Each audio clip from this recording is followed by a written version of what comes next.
നമസ്കാരം, എല്ലാവർക്കും മീഡിയയിലേക്ക് സ്വാഗതം. ഹണി റോസിന്റെ ലൈംഗിക പരാതിയിൽ ഇന്നലെ തന്നെ ബോച്ചയെ റിമാൻഡ് ചെയ്തു. കാക്കനാട് ജയിലിലാണ്. അപ്പോൾ ഇന്ന് രാവിലെ ഹണി റോസ് വീണ്ടും ഇൻസ്റ്റയിലും ഫേസ്ബുക്കിലും പോസ്റ്റ് ഇട്ടിട്ടുണ്ടെന്ന് അറിഞ്ഞത്. പക്ഷേ ഇൻസ്റ്റയിലാണ് എനിക്ക് കിട്ടിയത്. ഇൻസ്റ്റയിൽ ഒരു പോസ്റ്റ് ഇട്ടിട്ടുണ്ട്. രാഹുൽ ഈശ്വറിനെതിരെ കേസ് കൊടുത്തു എന്നുള്ള രീതിയിലാണ് പോസ്റ്റ് ഇട്ടിരിക്കുന്നത്.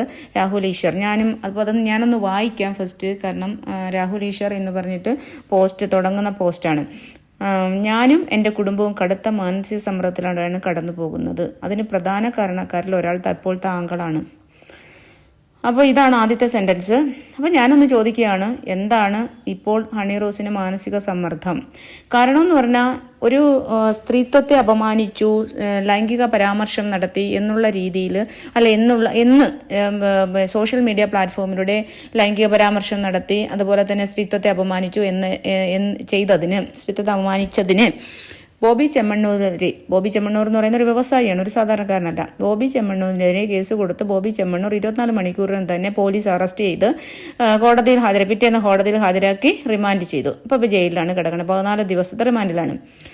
ഇവിടെ ഒരുപാട് സ്ത്രീകൾ ഈ കേരളത്തിൽ തന്നെ മാധ്യമ പ്രവർത്തകരുൾപ്പെടെ ആക്ട്രസ്മാരുൾപ്പെടെ ഞാനൊരു അഡ്വക്കേറ്റാണ്, പ്രൊഫഷണൽസ് ഉൾപ്പെടെ ഉള്ള ഒരുപാട് ആൾക്കാർ ഇതേ കണക്ക് പരാതികൾ സൈബറിനും പോലീസ് സ്റ്റേഷനിലും കോടതിയിലുമൊക്കെ കേസ് കൊടുത്തിട്ടും ഒരു ദിവസം പോലും ആ വ്യക്തികളെ അറസ്റ്റ് ചെയ്യാനോ ജയിലിലിടാനോ സാധിക്കാത്ത സാഹചര്യങ്ങൾ, കേസ് പോലും എടുക്കാത്ത സാഹചര്യങ്ങൾ വരെ നിലവിൽ ഉണ്ടായിട്ടുള്ള ഒരവസ്ഥയിൽ താങ്കൾ ഒരു ഭയങ്കര അവാർഡുകൾ വാരിക്കൂട്ടിയ ഒരു നടിയൊന്നുമല്ല. സാധാരണ ഉദ്ഘാടനം കൊണ്ട് മാത്രം ഒരുപാട് പേര് അറിഞ്ഞു. കാരണം ഞാനും അങ്ങനെയാണ് താങ്കളെ അറിയുന്നത്. ഉദ്ഘാടനത്തിന് പോയി താങ്കളുടെ മോഡലിംഗ് ആയിട്ടുള്ള ഡ്രസ്സുകൾ ധരിച്ച് ഉദ്ഘാടനത്തിന് പോയിട്ട് അങ്ങനെ കണ്ട പരിചയമേ എനിക്കുമുള്ളൂ. അപ്പോൾ അങ്ങനെ ഉദ്ഘാടനത്തിന് പോയി അത്രയും ഭയങ്കര ഇപ്പം നമ്മളെ ഉർവശി മാമിനെ പോലെയോ ശോഭന മാമിനെ പോലെയോ മഞ്ജു ചേച്ചിനെ പോലെയോ ഒന്നും ഒരു വലിയ ഒരു ഫേമസ് നടിയൊന്നും അല്ലാത്ത താങ്കൾ ഒരു കേസ് കൊടുത്തപ്പോൾ തന്നെ 24 മണിക്കൂറിന് ഒരു വ്യവസായിയെ പിടിച്ച് പോലീസ് സ്റ്റേഷനിൽ അറസ്റ്റ് ചെയ്തു, കോടതി ഹാജരാക്കി റിമാൻഡ് ചെയ്തു, അകത്ത് ജയിലിലിട്ടു. അപ്പോൾ അതൊരു ഭയങ്കര സന്തോഷകരമായ കാര്യമാണ്. സ്ത്രീകൾക്കെല്ലാം സന്തോഷിക്കാൻ പറ്റുന്ന കാര്യമാണ്. അപ്പോൾ ഒരു സന്തോഷമാണ്, അല്ലാതെ മാനസിക സമ്മർദ്ദമല്ല. അതിന് പ്രധാന കാരണക്കാരിൽ ഒരാൾ താങ്കളാണ് എന്ന് രാഹുൽ ഈശ്വറിനെ പറയുമ്പോൾ അതെന്താണെന്നുള്ളത് നമുക്ക് താഴോട്ടൊന്ന് വായിച്ചു നോക്കാം. എനിക്കെതിരെ പബ്ലിക് പ്ലാറ്റ്ഫോമിൽ നടന്ന പകൽ പോലെ വ്യക്തമായ അധിക്ഷേപത്തിനെതിരെ പരാതി കൊടുത്തു. പോലീസിന്റെ പരാതിയിൽ കഴമ്പുണ്ടെന്ന് കണ്ട് കാര്യമുണ്ടെന്നുണ്ട് കേസെടുക്കുകയും കോടതി ഞാൻ പരാതി കൊടുത്ത വ്യക്തി റിമാൻഡിലാക്കുകയും ചെയ്തു. അതൊക്കെ കോടതിയുടെയും പോലീസിന്റെയൊക്കെ കാര്യം. അത് മുറ പോലെ അവരുടെ നിയമത്തിന്റെ വഴി തന്നെ പോകട്ടെ. ഞാൻ കൊടുത്ത പരാതിയുടെ ഗൗരവം ചോർത്തിക്കളയാനും ജനങ്ങളുടെ പൊതുബോധം എൻ്റെ നേരെ തിരിയാനും എന്ന ഉദ്ദേശത്തോട് സൈബർ ഇടത്തിൽ ഒരു ഓർഗനൈസ്ഡ് ക്രൈം ആസൂത്രണം ചെയ്യുകയാണ് രാഹുൽ ഈശ്വർ ഇപ്പോൾ ചെയ്യുന്നത് എന്നാണ് ഹണി റോസ് പറയുന്നത്. അപ്പം ഞാനിത് ചോദിക്കുകയാണ്, ഓർഗനൈസ്ഡ് ക്രൈം എന്നൊക്കെ നമ്മൾ യൂസ് ചെയ്യുന്നത് വളരെ കെയറായിട്ട് വേണം. കാരണം ഞാനൊരു അഡ്വക്കേറ്റ് ആയതുകൊണ്ടാണ് ഞാൻ വീണ്ടും പറയുന്നത്. ഓർഗനൈസ്ഡ് ക്രൈം എന്നൊക്കെ പറയുന്നത് നമ്മളൊരു ക്രൈം ആസൂത്രണം ചെയ്യൂലേ, നമ്മളൊരു രാജ്യത്തിനെ തകർക്കാൻ വേണ്ടിയിട്ടോ അല്ലെങ്കിൽ ഭരണകൂടത്തിനെ തകർക്കാൻ വേണ്ടിയിട്ടോ അങ്ങനെയൊക്കെ ജനങ്ങളെ അങ്ങനെ ഉന്മൂലനം ചെയ്യാൻ വേണ്ടിയിട്ടൊക്കെ നമ്മൾ ഓർഗനൈസ്ഡ് ക്രൈം ടെററിസം ചെയ്യും. അതിനെയൊക്കെയാണ് ഓർഗനൈസ്ഡ് ക്രൈം എന്നൊക്കെ പറയുന്നത് കേട്ടോ.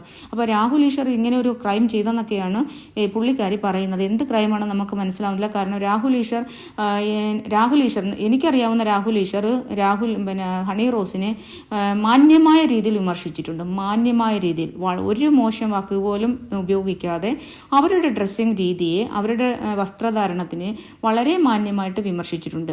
അപ്പം വിമർശനം എല്ലാവരും അംഗീകരിക്കേണ്ട കാര്യമാണ്. നമ്മൾ ഒരു ഉദ്ഘാടനത്തിന് പോയാൽ നമുക്ക് ഇഷ്ടപ്പെട്ട ഡ്രസ്സ് ഇട്ടിട്ടായിരിക്കുമല്ലോ നമ്മളൊരു ഫംഗ്ഷന് പോകുന്നത്, അല്ലെങ്കിൽ ഉദ്ഘാടനത്തിന് എന്തിനായാലും. അപ്പോൾ നമ്മൾക്ക് ഇഷ്ടപ്പെട്ട ഡ്രസ്സ് ഇടുമ്പോൾ 100 പേരുണ്ടെങ്കിൽ 90 പേർക്ക് ചിലപ്പോൾ ആ ഡ്രസ്സ് ഇഷ്ടപ്പെടാം, ആ ഡ്രസ്സിങ് രീതി ഇഷ്ടപ്പെടാം, ചിലപ്പോൾ നമ്മുടെ നടത്തം ഇഷ്ടപ്പെടാം. 10 പേർക്ക് ഇഷ്ടപ്പെടാത്ത ആൾക്കാരുണ്ടാവും. നമ്മുടെ നടത്തം ചിലപ്പോൾ ഇഷ്ടപ്പെടാത്തവരും നമ്മുടെ ഡ്രസ്സിങ് രീതി ഇഷ്ടപ്പെടാത്തവരും. ആ 10 പേര് നമ്മളെ വിമർശിക്കും എന്നുള്ള ധാരണ നമ്മിൽ ഉണ്ടാവണം. ആ ധാരണ ഉള്ളിടത്തോളം കാലം നമുക്കതൊരു പ്രശ്നമില്ല. കാരണം നമ്മളത് നേരിടാൻ തയ്യാറായിട്ടാണ് നമ്മൾ ഇങ്ങനെയുള്ള ഉദ്ഘാടനത്തിനും ഇങ്ങനെയുള്ള പബ്ലിക് ഫംഗ്ഷനും ഒക്കെ നമ്മൾ പോകുന്നത്. ഇത് പൊതുവായ ഇടങ്ങളിലാണ് പോകുന്നത്. ഒരുപാട് ആൾക്കാർ കൂടുന്നതാണ്. എല്ലാവരുടെയും മനസ്സ് താങ്കൾ ചിന്തിക്കുന്ന കണക്കുള്ള മനസ്സായിരിക്കത്തില്ല. താങ്കളെ കാണാൻ വരുന്നവരെല്ലാം താങ്കളുടെ ഫാനും ആയിരിക്കത്തില്ല. താങ്കളെ കാണാനുള്ളയും താങ്കളെ വിമർശിക്കാനും വരുന്ന ഒരുപാട് ആൾക്കാരുണ്ടാവും. അപ്പോൾ ആ ഒരു വിമർശനം ഹെൽത്തി അല്ലെങ്കിൽ താങ്കൾക്ക് ആർക്കെതിരെയും കേസ് കൊടുക്കാം, പരാതി കൊടുക്കാം, നമുക്ക് സ്ത്രീത്വത്തെ അപമാനിച്ചു എന്ന് കൊടുക്കാം, പഴയ IPC CRPC അനുസരിച്ച് 354 സ്ത്രീത്വത്തെ അവമാനിക്കൽ. അപ്പോൾ ഇപ്പം BNS ആക്ടൊക്കെ 75 ഒക്കെ ആയി. അപ്പോൾ BNSും ഒക്കെ ആയി കഴിഞ്ഞപ്പോഴത്തേക്ക് നിയമസംഹിതകൾ നിയമവ്യവസ്ഥകൾ മാറിയിട്ടില്ല. എല്ലാം ലെറ്റേഴ്സും നമ്പേഴ്സ് മാത്രമേ മാറിയിട്ടുള്ളൂ. അപ്പോൾ അതേ രീതിയിൽ താങ്കൾക്ക് ഉറപ്പായിട്ട് മാർക്കെതിരെ കേസ് കൊടുക്കാം. പക്ഷേ ഹെൽത്തി ആയിട്ട് താങ്കളെ വിമർശിക്കാൻ പാടില്ല എന്ന് പറയുമ്പോൾ താങ്കളെ വിമർശിക്കുന്ന ആൾക്കാരെല്ലാം ഒരുമാതിരി ഭീഷണിപ്പെടുത്തുന്ന ഒരവസ്ഥയിലേക്കാണ് കൊണ്ടു നിർത്തുന്നത്. താങ്കൾ വിമർശനത്തിന് അതീതയല്ല. ആരും ഈ ലോകത്തിലെ ആരും വിമർശനത്തിന് അതീതയല്ല. എല്ലാവർക്കും ഹെൽത്തി ആയിട്ട് ക്രിട്ടിസൈസ് ചെയ്യാനുള്ള അവകാശമുണ്ട്, ഫ്രീഡം ഓഫ് സ്പീച്ച്. അപ്പോൾ ആ ഒരു ഭരണഘടനയിൽ അതും എഴുതി വെച്ചിട്ടുണ്ട്. താങ്കൾ പറയുന്നു താങ്കളുടെ ഡ്രസ്സിങ്, താങ്കൾക്ക് ഇഷ്ടമുള്ള ഡ്രസ്സ് ധരിക്കാനുള്ള അവകാശം ഇന്ത്യൻ ഭരണഘടനയിൽ എഴുതി വെച്ചിട്ടുണ്ട്, അതുപോലെയാണ്. പക്ഷെ അതിനകത്ത് ഒരു ഡീസൻസി എന്നുണ്ട്, മൊറാലിറ്റി ഉണ്ട്. അപ്പം പോട്ടെ, മൊറാലിറ്റി ആയാലും ഡീസൻസി ആയാലും അതുമൊക്കെ കീപ്പ് ചെയ്തിട്ടാണ് നമ്മളൊരു പൊതു സ്ഥലങ്ങളിൽ പോകേണ്ടത്. അതിപ്പോൾ എനിക്ക് പറയുന്ന പോലെ 10 പേർക്ക് പറയാം, 90 പേര് ചിലപ്പോൾ സപ്പോർട്ട് ചെയ്യും. 10 പേർക്ക് പറയുന്നതിന് എന്താണ് പ്രശ്നം? മോശമായ എന്ത് വാക്കുകളാണ് അവിടെ രാഹുൽ ഈശ്വർ ഉപയോഗിച്ചതെന്ന് എനിക്ക് പിടികിട്ടുന്നില്ല. കാരണം ഞാൻ അയാളുടെ എല്ലാ ന്യൂസ് ചാനലിൽ അയാളിരുന്ന് പറയുന്നതും അതുപോലെ തന്നെ സോഷ്യൽ മീഡിയ പ്ലാറ്റ്ഫോമിലായാലും അയാളിരുന്ന് പറയുന്ന ഒരൊറ്റ വാക്കിൽ പോലും ഹണി റോസിനെ മോശം പരാമർശങ്ങളോ ഹണി റോസ് എന്നല്ലാതെ അല്ലെങ്കിൽ അവർ എന്നല്ലാതെ യാതൊരു തരത്തിലുള്ള വാക്കുകളും അയാൾ ഉപയോഗിച്ചതായിട്ട് ഞാൻ കണ്ടിട്ടില്ല. അതുകൊണ്ടാണ് ഞാൻ ഈ ഒരു കാര്യം ഇപ്പോൾ പറയുന്നത്. കാരണം നമ്മൾ ഒരാളിനെ സംസാരിക്കുമ്പോൾ അയാൾ എന്തെങ്കിലും മോശമായ സ്ത്രീത്വത്തെ അപമാനിക്കുന്ന രീതിയിലോ മോശം പരാമർശങ്ങൾ നടത്തുന്നതോ ആണെങ്കിൽ നമുക്ക് കേസ് കൊടുക്കാം. അയാൾ ആഹ്വാനം ചെയ്ത്, അപ്പോൾ അയാൾ പറയുന്നതിൽ ചിലപ്പോൾ സത്യം ഉണ്ടെന്ന് മറ്റുള്ളവർക്ക് തോന്നുന്നുണ്ടാവും. അപ്പോൾ അയാൾ ആഹ്വാനം ചെയ്തിട്ട് പല ആൾക്കാരും താങ്കളെ വിമർശിക്കുന്നതെങ്കിൽ അയാൾ പറയുന്നതിൽ കഴമ്പുണ്ടായിട്ടല്ലേ.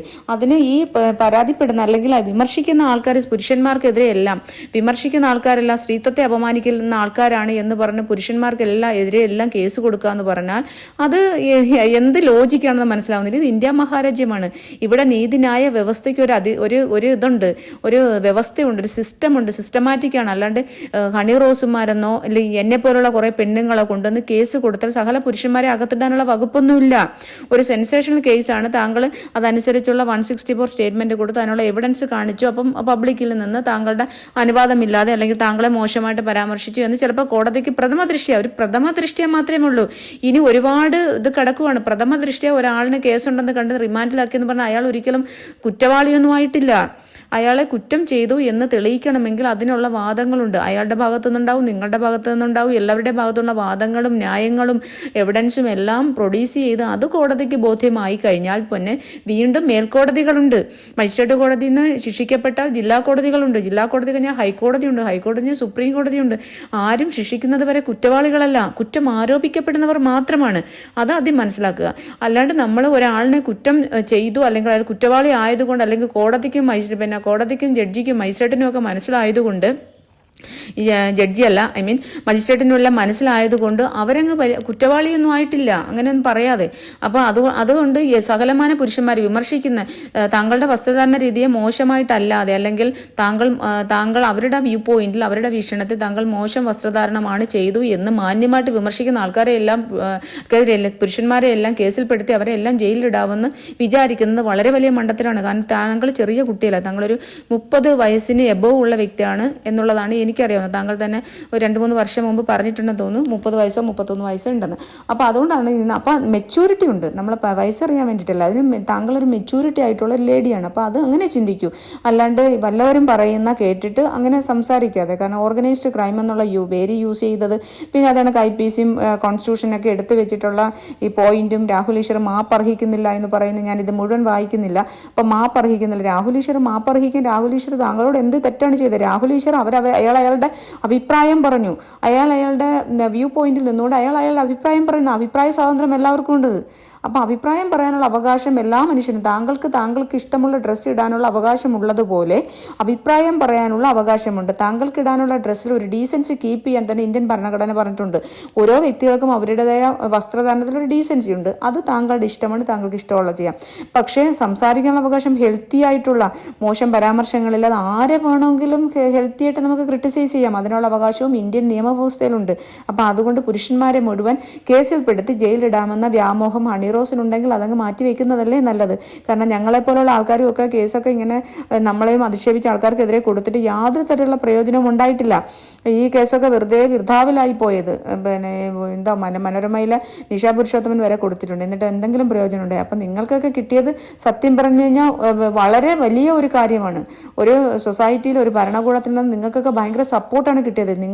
നിങ്ങൾക്ക് കിട്ടിയ സപ്പോർട്ടിൻ്റെ ഇപ്പുറത്ത് ഒരു ആയിരക്കണക്കിന് സ്ത്രീകൾ ഇതേ കണക്ക് കേസ് കൊടുത്തിട്ട് ഒരു സപ്പോർട്ടും കിട്ടാത്ത സ്ത്രീകളുണ്ട്. അപ്പം മറ്റുള്ളവരുടെയൊക്കെ അവസ്ഥയോ? നിങ്ങൾ എന്തിനാണ് മാനസിക സമ്മർദ്ദത്തിലേക്ക് പോകുന്നത്? നിങ്ങൾക്ക് സന്തോഷിച്ച് നിങ്ങൾ ഈ കേസ് കൊടുത്ത് കേസിൻ്റെ വഴിയെ പോകട്ടെ, ഞാൻ എൻ്റെ വഴിക്ക്, ഞാൻ എൻ്റെ ജോലിയും ജീവിതവുമായിട്ട് പോകട്ടെ എന്ന് വിചാരിച്ച് മുന്നോട്ട് പോകുക. അല്ലാണ്ട് കാണുന്ന ആണുങ്ങൾ, വിമർശിക്കുന്ന ആണുങ്ങളുടെ എല്ലാം, മാന്യമായിട്ട് വിമർശിക്കുന്ന ആൾക്കാരുടെ എല്ലാം പേര് കേസ് കൊടുത്ത് നിങ്ങളുടെ ഉള്ള ഡിഗ്നിറ്റിയും കൂടി കൊണ്ടുവന്ന് കളയരുത് എന്ന് മാത്രമാണ് സഹോദരി എൻ്റെ അഭിപ്രായം. ഓക്കെ.